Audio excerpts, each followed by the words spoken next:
Hello everyone, welcome to the first session of civics class for class 9. Before starting my session, I just want to go through the syllabus of class 9 according to the CBSE format. You can turn to the content on a book. There are 6 chapters altogether. So the chapter 1 according to the CBSE syllabus is out of CBSE syllabus. The first chapter 1, democracy in the contemporary world, is not in the syllabus. So we'll start from chapter 2, then chapter 3, chapter 4, chapter 5 and chapter 6. These are all in the syllabus. So our first chapters, that means, will be what is democracy and why democracy. You can turn it to page number 2 and 222. So the first chapter is what is democracy, why democracy. First chapter means chapter 2. So what is democracy actually? A democracy is a form of government in which the rulers are elected by the people. That means we, the people, elect the government. So we get opportunity to elect the government. So this type of rules are only in democracy. So when the people choose the government, the people have full right to run the government. There are many countries in the world. They themselves says that we are democracy, we are democratic country. But most of the countries are not democratic country, though they says that they are democratic country, but they are not democratic country. Some of the countries are half of the democratic, like they feel like they shows that we are democracy, we are democratic country, but actually they are not the democratic country, because there are lots of features in democracy. So we'll discuss further the features of democracy. In page number 23, there is a certain paragraph, right? You can see it is describe of the first chapter. So we have not gone through the first chapter, so it's not so important. We'll not go through that topics and all. So we'll proceed. What is democracy? Features of democracy, why democracy, and broader meaning of democracy. Okay, we'll start our chapters. What is democracy, right? The first topic, 2.1, page number 23. As I said you, what is democracy? It's a form of government in which the rulers are elected by the people. So in this type of form of government, we choose the government by process of voting system. So voting system, one vote, one value, that we get only in democratic form of government. You can see page number 24, second row, a simple definition. I'll just read out from the book, then I'll explain you. Let us get back to our discussion on similarities and difference among government that are called democracies. As I told you, many other government countries, they themselves call they are democratic, but actually they are not democratic government, because there are certain features of democracy. Anyway, in the previous chapter, we identify one simple factors common to all democracies: the government is chosen by the people. We should thus start with a simple definition. As I told you, democracy is a form of government in which the rulers are elected by the people. This is a useful starting point. This definition allows us to separate democracy from forms of government that are clearly non-democratic. That means the country where the people don't have right to choose their representative means that country is not a democratic country. Where the people have right to choose their representative means that country is a democratic country. The army rulers of Myanmar are not elected by the people. The army of the Myanmar are not elected by the people. So those who happen to be in control of the army, become the ruler of the country, people have no say in the decision. That means in this decision, people have no right to choose their government. People cannot take their opinion. They don't have right to keep their opinion. So that means we can say in Myanmar there is no any democracy. Pinochet are also not elected by the people. Like this, dictators like Pinochet, they are not elected by the people. The kings of Nepal and Saudi Arabia rule not because the people have chosen them to do so, but because they happen to be born into the royal family. Okay, we'll say that the royal king of Nepal and Saudi Arabia, they rule not because the people have chosen them. They rule the country. Though Nepal is now a democratic country, this is the past like Nepal when it was under the rule of king. At the time, they ruled the country, but they were not chosen by the people. Why? They were not chosen by the people because their ancestors, this king, the rule of king has been ascended thrones by many their sons and sons and sons. So this keeps going like a traditions. So somehow they rule because they happen to be born into the royal family. So that is the reason there are monarchy rule. This simple definition is not adequate, not enough. It reminds us that democracy is people rule. Of course, democracy is a people rule. But if we think this definition is an unthinking manner, we would end up calling almost every government that holds an elections a democracy. That would be very misleading. As we shall find out in chapter 4, in further chapter, every government in contemporary world wants to be called a democracy. As I told you before, every government wants to call them as a democracy. Even if it is not so. I discussed already before starting the chapter, like many countries, they declare themselves as a democracy country. But actually, they are not a democracy. This is why we need to carefully distinguish between a government that is democracy and one that pretends to be one. That means it is our duty to look after which is democracy and which is not democracy. So we need to distinguish very carefully. We can do so by understanding each word in these definitions carefully and spelling out the features of a democratic government. Now we'll go through the features of democratic country, whether the democratic and non-democratic countries, the countries which says we are democratic country but they are not democratic, and the country which is already a democracy country, the features are same or not. So if we go through it carefully, distinguish this, then we can easily find out, yes, this country is really a democratic country. You can see page number 26, 2.2, features of democracy. We have started with a simple definition that democracy is a form of government in which the rulers are elected by the people. This raises many questions now.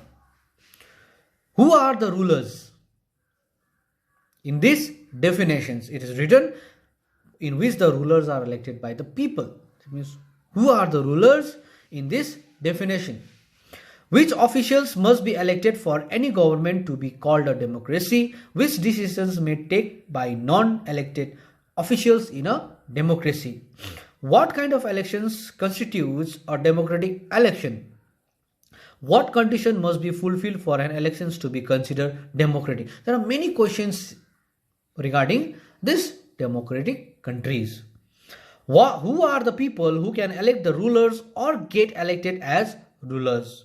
Should this include every citizen on this equal basis? Can a democracy deny some citizens this right?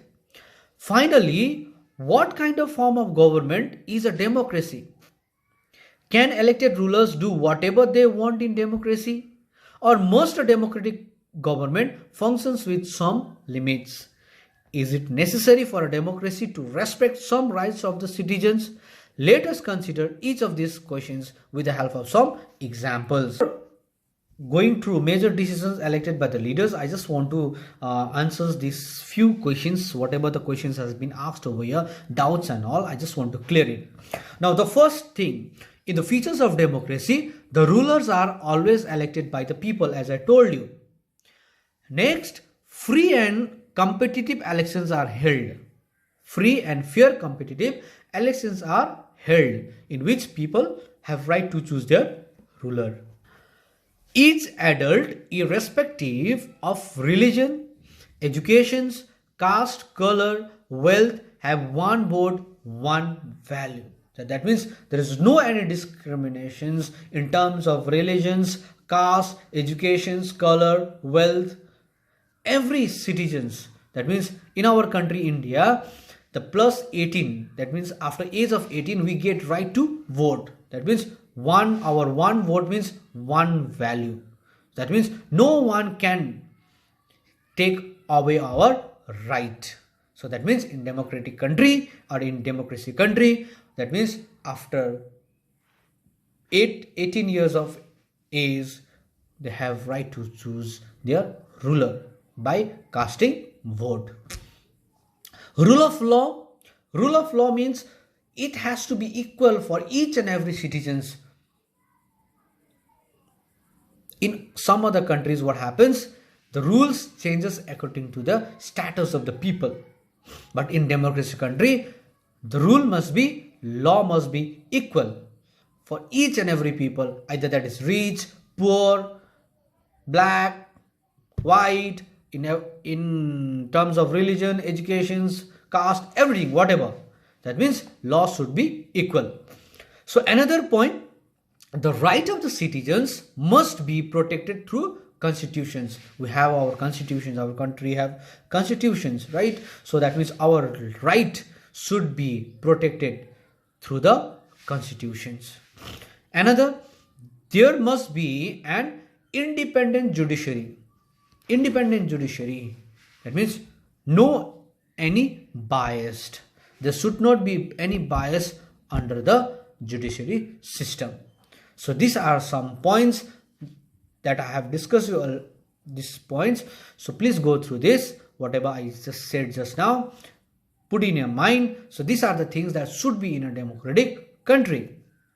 Let's read some of the paragraph from page number 26. Major decisions by elected leaders.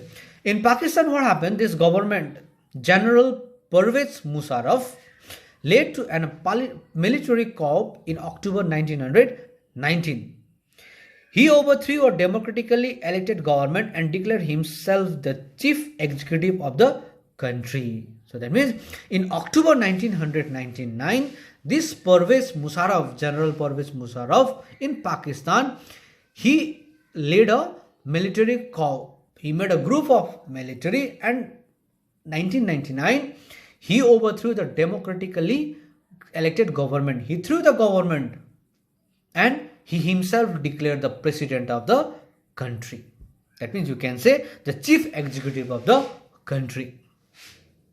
So now what will happen in Pakistan? Now let's see.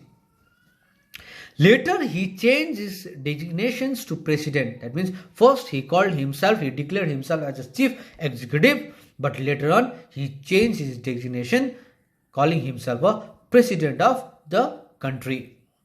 In 2002, what happened? He held an referendum in the country that granted him a 5 years extension. You know what do you mean a referendum? Referendum means a direct voting system. In this referendum, what happened? He was elected, or he got extended of more 5 years to be a president of the country. Pakistani media, human rights organizations and democracy activists said that the referendum was based on malpractices and fraud. That means that was illegal, by cheating. That voting system became a cheating type of voting. So that is the reason he got an extension of more 5 years to be the president of the country. So that means there was an illegal practices, improper way of voting system was done in Pakistan. In August 2002, what happened? He issued a legal framework order and amended the constitutions of Pakistan. In 2002, he amended new form of constitution in Pakistan. So what was there in that constitution? Let's see. According to this order, according to the constitutions, whatever the framework he have done, what was there? President can dismiss the national and provincial assemblies. See, he came to the power. Now he is utilizing his power in an improper way. How? He now made a framework that the president can dismiss the national and provincial assemblies. The work of civilian cabinet is supervised by National Security Council, which is dominated by military officers. That means somehow if the major decision has to take by the country, in the country, the major decision has to take only General Pervez Musharraf and the army. That means only the army have the power to take the decision. Which army? Can say like military officials have the right to take the power, and along with General Musharraf. So now what type of system we can say this? We can say military dictator. We can say it was a type of military dictator because every power lies in the military officers and only in General Pervez Musharraf. Now let's see how the Pakistan will take this way. In this case, Pakistan has had election. They had elections. Elected representatives have some powers, but the final power rests with the military officers and General Musharraf himself. So this should not be called a democracy. So this is not a democratic rule. In a democracy, the final decision making power must rest with those elected by the people, not the military officials or some other people in the country. So from this paragraph, we learned about the Pakistan, and we found that in Pakistan there was no any democracy rule. So that means we can easily now distinguish that Pakistan is not a democratic country because it is ruled by the President General Musharraf and the military officers. All the power lies to them. So now we can say easily that Pakistan is not a democratic country. Okay, then we'll meet on another session. Till then, take care, stay safe. Thank you.